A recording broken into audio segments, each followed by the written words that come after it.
खबर उत्तर प्रदेश की गोंडा जिले से है, जहां भाजपा से बागी प्रत्याशी निर्मल श्रीवास्तव ने अपनी पत्नी संध्या श्रीवास्तव निर्दलीय प्रत्याशी के रूप में जनता के सामने पेश हुई हैं और प्रचार प्रसार के दौरान वोट के लिए अपील कर रही हैं। वहीं पूर्व भाजपा नेता निर्मल श्रीवास्तव ने बीजेपी प्रत्याशी से भय बताया है। निर्मल श्रीवास्तव ने आज एक प्रेस कॉन्फ्रेंस के दौरान खुलासा किया कि हमको जानकारी हुई है कि हमारे घर पर कभी भी पुलिस आ सकती है और कुछ भी उल्टे सीधे तरीके से हमारे घर में रख कर बरामद कर हमको गिरफ्तार कर सकती है। निर्मल श्रीवास्तव ने एक चौंकाने वाली बात भी बताई। बीजेपी प्रत्याशी अपनी एक गाड़ी के ऊपर खुद ही बम फिकवा कर मुझे फंसाने का पूरा प्रयास करेंगे, जिसके लिए हमें जिलाधिकारी और पुलिस अधीक्षक से इस जानकारी को साझा किया है।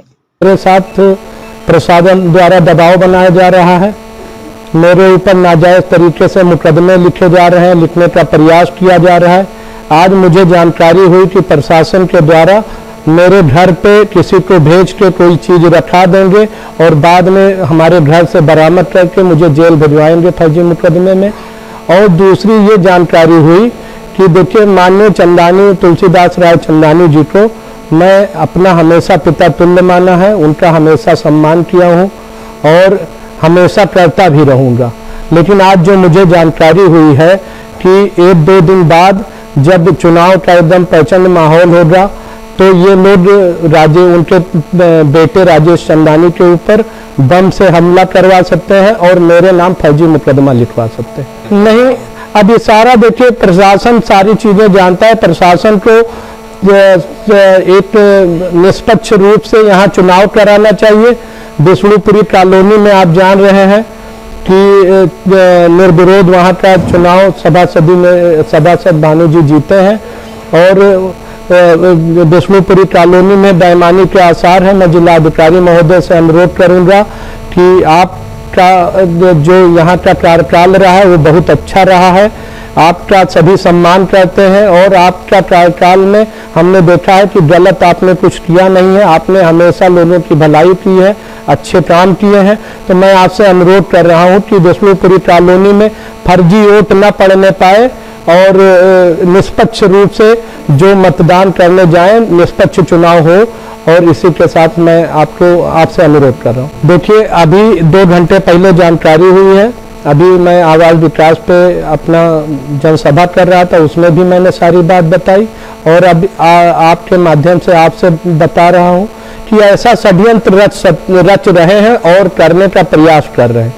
अब प्रशासन के पास बहुत सारी चीजें, LIO है, बहुत सारी व्यवस्था ऐसी है। प्रशासन को इस पे मेरी बातों पे ध्यान देना चाहिए और इसकी जांच करके इस पे कार्रवाई करनी चाहिए। मैं अभी लिखित रूप से कप्तान साहब को और जिलाधिकारी महोदय दोनों लोगों को जरूर दूंगा।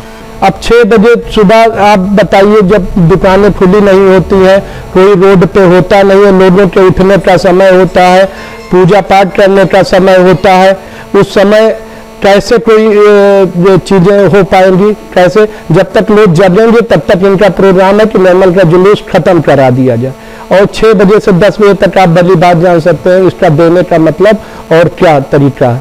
मैंने फिर इंस्पेक्टर साहब से जाके थाने में मुलाकात करी और मैंने उनसे अनुरोध किया कि सर 6 बजे से जो आप दे रहे हैं, आप उसको 8 बजे से लेकर 12 बजे तक ही कर दीजिए, 2 घंटा हमको और दे दीजिए, दुकान तो खुल जाए।